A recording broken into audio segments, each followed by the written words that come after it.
Hi everyone, welcome to the month of March. The days are getting a little bit warmer and March break is coming up. Are you doing anything exciting for March break? This month, I'm going to be giving you some fun animal facts. Did you know that otters hold hands while sleeping so they don't float away from each other? Isn't that super cool? Well, who remembers what we covered in last week's story? Last week, we saw the story of Jesus healing Bartimaeus and how important it is to have compassion for others and make time for them. This month, we're going to be looking at cooperation, which is working together to do more than you can do alone. If you came to our huddles on Tuesday, you're probably saying, hey, this is one of Bayview Glen's values. And here at Bayview Glen, we believe that we are better together. We know that God has given each of us different skills, interests, and experiences to be able to serve Him way better as a family than if we were to by ourselves. Today, we're going to be looking at how the tabernacle was built and how many people came together to build it. Well, now it's time for some announcements. Boys and girls, can you run and grab your parents? Because this is for your moms and dads. Well, we have reopened our Bayview Kids ministry in person. Yay, we're so excited. This Sunday is the first Sunday that we'll have Bayview Kids in person. So we would love for you to join us on Sunday mornings at Bayview Glen. Also, we would love moms and dads to join us in partnering with serving our kids and teaching about Jesus. We would love if all parents helped in even a small way, and then we would have so many people to share the love of Jesus with our kids as well as the kids in our community. Parents, we have one more announcement, and it's something we're really excited about, and we've been planning this for months and months. We have our parent retreat on April 2nd here at Bayview Glen Church. It's called In Sync. The concept of the day is if you want to improve your parenting, you need to be in sync with your spouse and in sync with God. It's going to be a day filled with worship, with special guest speakers, and connecting with God and your spouse. We hope you join us. We have an early bird price for this event, so sign up today on the Bayview Glen website/events. All right, it's time for our special segment about preparing for Easter. Well, Bayview Kids, welcome to our special segment this month where we are preparing ourselves for Easter. So this week, we are going to be looking at something called Lent. Now, you may have heard this, maybe your parents mentioned it. I know that Pastor Sawyer is going to be talking a lot about it, or maybe you hear it at school if you go to Catholic school, but what is Lent? Well, Lent is a time where people choose to give something up in order to prepare for Easter. Well, that sounds a little bit strange, but I'll tell you what it's based on.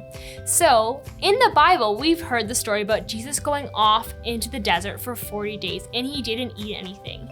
And boys and girls, this practice is based on that. So the purpose is to give something up in order to focus more on God and also to sacrifice something in our lives to prepare our hearts for Easter so that we can be really focused on God and celebrate Him well.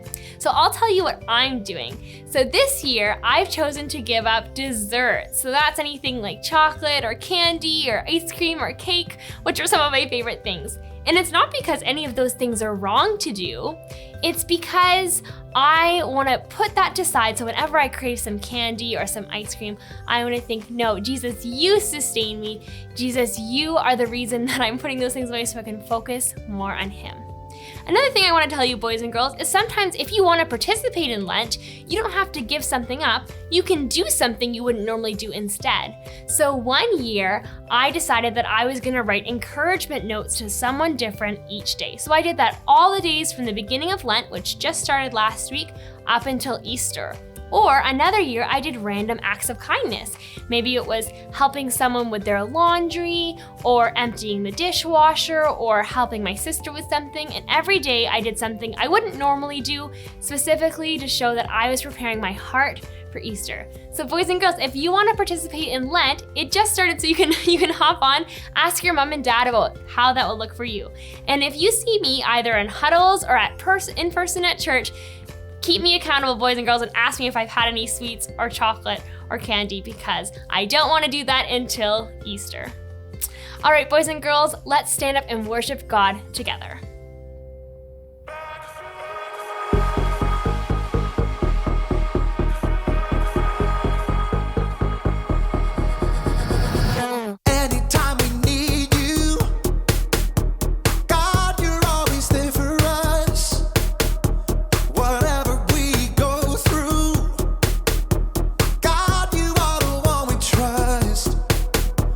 We're working together just to share your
The Bible. It's 66 books of history, stories, letters, and poetry that fit together to form God's one big story.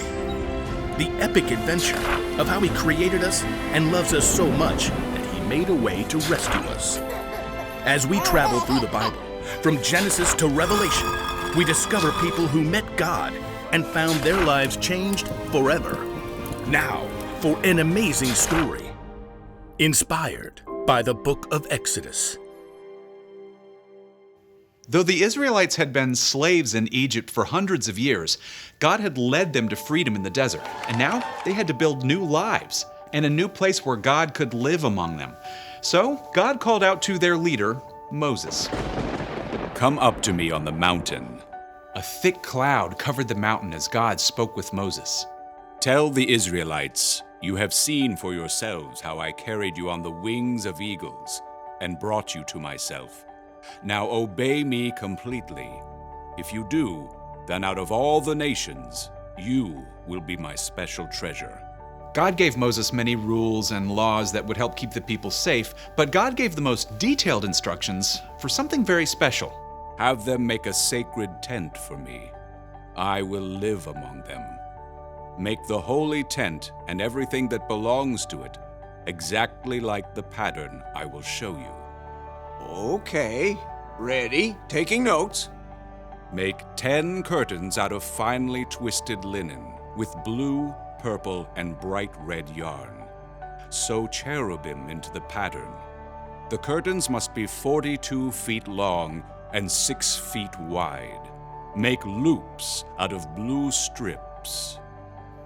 Moses' head must have spun as God gave him very complicated blueprints for a beautiful tent, for all the things that would go inside the tent, and for the elaborate robes the priests would wear.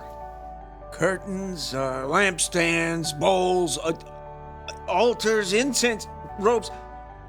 God, I don't even know where to start. God knew Moses couldn't take on this huge job alone. In fact, God already had it covered. Phew. After Moses had heard all of God's instructions, he came down the mountain and told his assistant Joshua, Gather all the people. On it. God is going to make a home right here among us. We'll build an epic, amazing, ginormous tent for God. Who wants to volunteer? Maybe you should be a little more specific. Good point. One thing at a time. Aaron? Moses pointed out his brother standing near the front. Right here! God has chosen you and your sons to serve as priests in the sacred tent. Oh, we're honored, but, we need the tent first. Exactly. We'll need a skilled craftsman to head up the whole project. Moses looked out over the crowd. Bezalel, son of Uri. The name spread through the vast crowd, and in moments, a young man with bright eyes and strong hands leapt off a rock and came forward. Bezalel, son of Uri, tribe of Judah, at your service. God has chosen you to lead everyone crafting the holy tent. Wow. Okay. Gonna need half a second here. Don't worry. God's filled you with His Spirit, with wisdom, understanding, knowledge, all kinds of skill. You're talking about me? Can you make beautiful patterns in gold, silver, and bronze? Well, yes. Can you cut and set stones? Yep. Work with wood? Absolutely. Craft as if Pinterest were already a thing?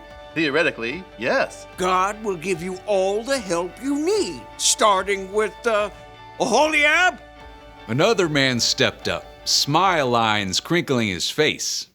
Hey, man, that's me. Yeah, God also had chosen you and given you special skill in all kinds of crafts. Oh, totally rad. And to top it off, God has given both of you the ability to teach others everything you know. All right, we're so on it. We'll train up an entire team.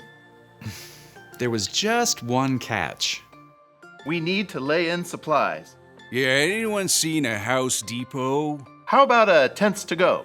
God will take care of it. We need everyone to help. Please bring an offering for the Lord from what you have. Quickly, people came forward to give to the work of the holy tent. Take these gold earrings and this necklace. I can haul in loads of acacia wood on my donkey. I've been saving this purple yarn.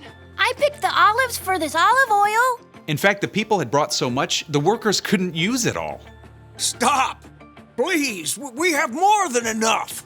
So under the guidance of Bezalel and Oholiab, a team of men and women stepped up to create the tent. They carved tables and altars and curtain bases. They crafted golden lampstands and bronze bowls. They spun and wove yards and yards of bright-colored linen curtains. They sewed special robes for the priests and compounded beautiful incense to burn on the altar. At last, the tent of meeting was complete. Moses and all the people gathered together once more. You have done the work just as God commanded.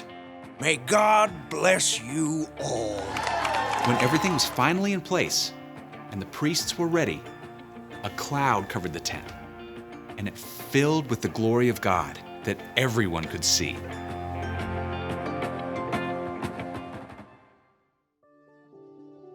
Wow, who knew that tabernacles required so many people to work together?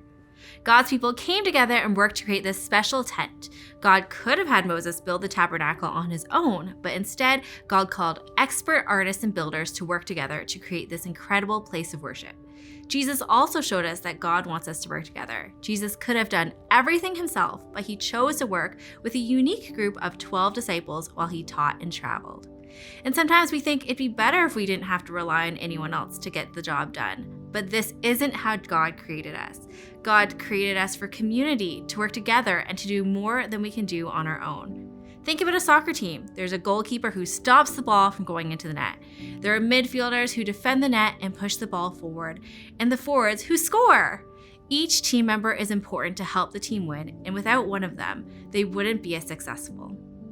This is exactly like God's family. God's family comes together to build the tabernacle, and as God's family, we can also come together to serve him and love his people. And I want you to think about different ways you can serve God better with your brothers and sisters in Christ. Maybe this is you making meals for Mind with your family. Maybe this is you inviting your neighbors over for dinner. Or maybe there's something you can do to help out with at church. Okay, go grab your younger brothers and sisters for our preschool service.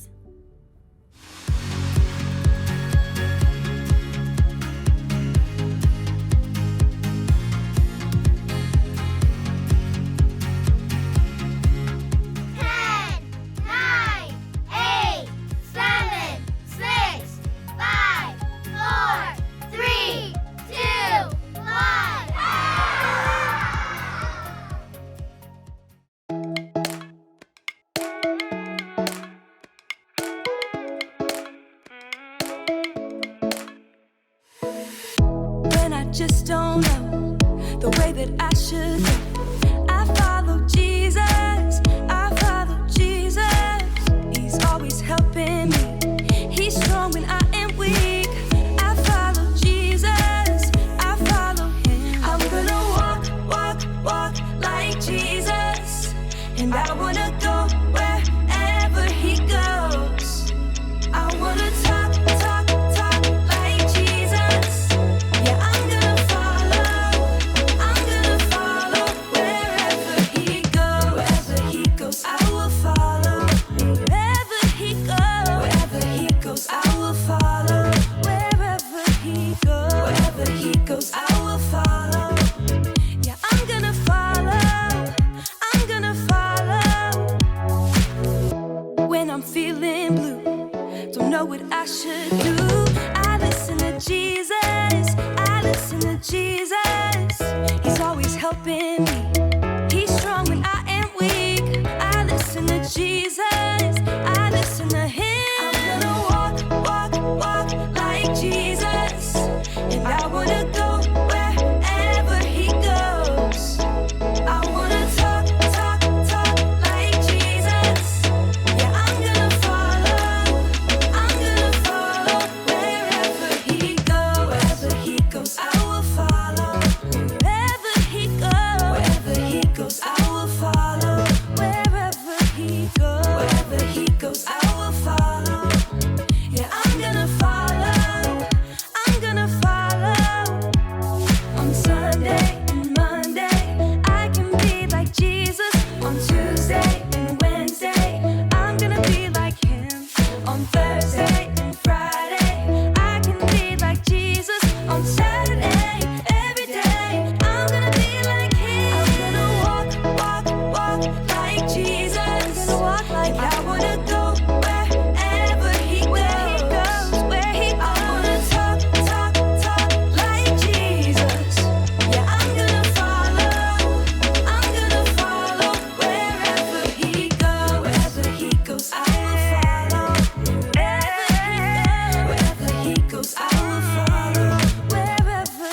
goes.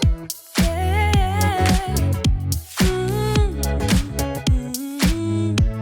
Wherever he goes. You know what time it is? It's time to hear a story full of wonder. There's so much fun we'll have learning together. So let's go down to the clubhouse with Ollie and his friends. Let's go down to the clubhouse where wonder never ends at the Wonder Clubhouse. At the Wonder Clubhouse.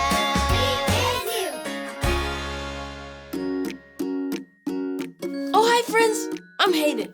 My dad and I were at a yard sale and found this super cool trunk, but it's locked and there's no key. We bought the trunk without even knowing what was inside. My dad found this key that might work.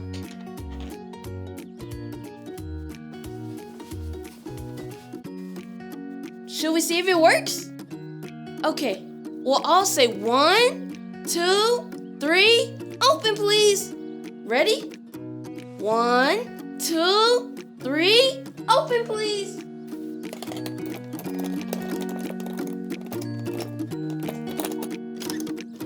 It worked. Now we have to open the lid. Everyone do a drum roll on your legs like this. Here we go. Wow, take a look. Shoes. There are all kinds of shoes. They're cowboy boots. Giddy up. Ooh, tap shoes.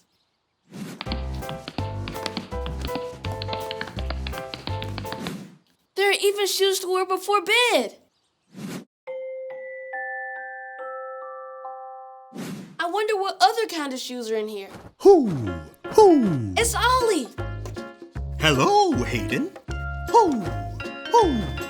Finding some new shoes, are you? Oh, hi, Ollie. I think there are enough different shoes in this trunk for everyone. Everyone? That may be true. I know something else about everyone, too. Listen to this story. Just follow me through. Hoo! Follow me through, follow me through. Ollie's got a Bible story for me and you.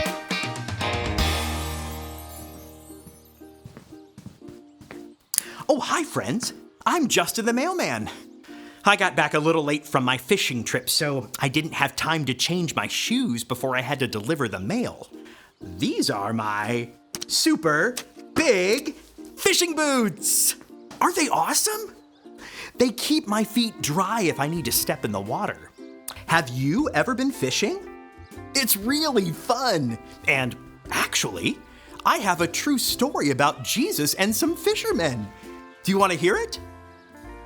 Okay, great. Let me just put the story mail in the mailbox.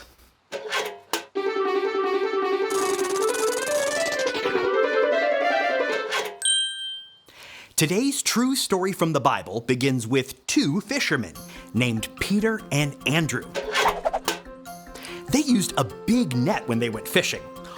Let's pretend we're fishermen and throw out a net. Ready, set, throw! Once the net's in the water, you wait for the fish. Look, we've got fish.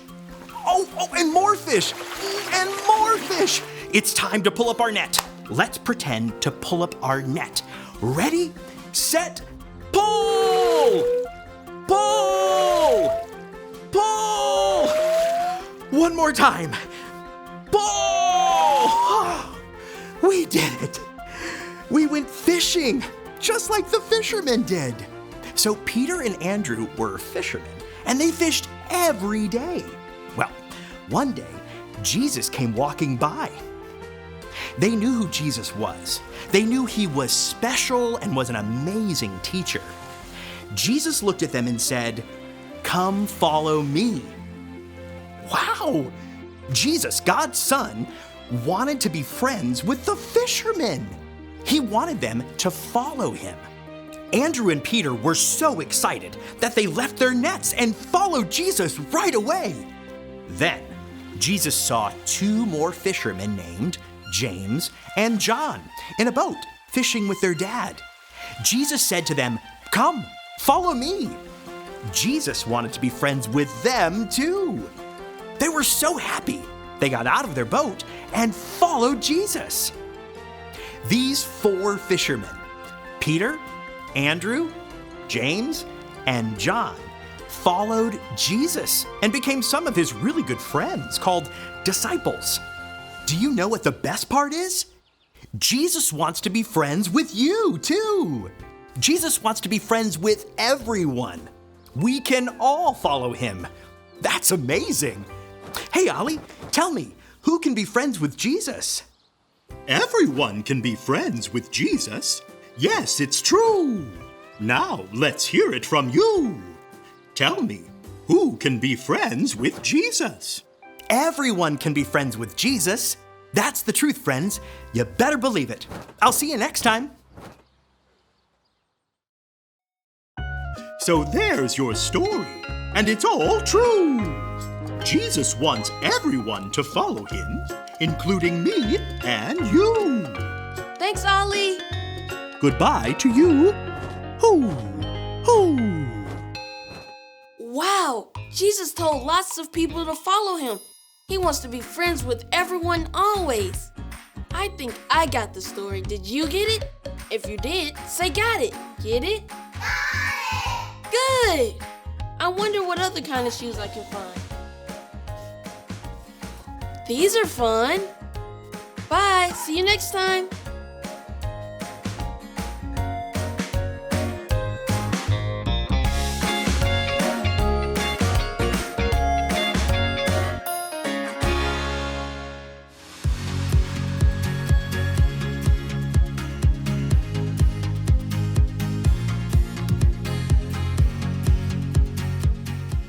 Come and follow me, Jesus said.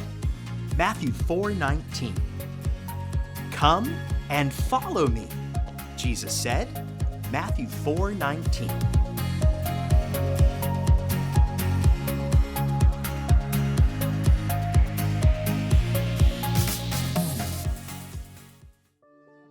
Wow, what a great story about learning about some of Jesus' friends. We have Peter, Andrew, James, and John. And what did Jesus say to them, boys and girls? He said, "Follow me." Now, Jesus wants to be our friend and wants us to follow him too. That's great news. Well, have a good week, boys and girls. We'll see you next week. Bye-bye.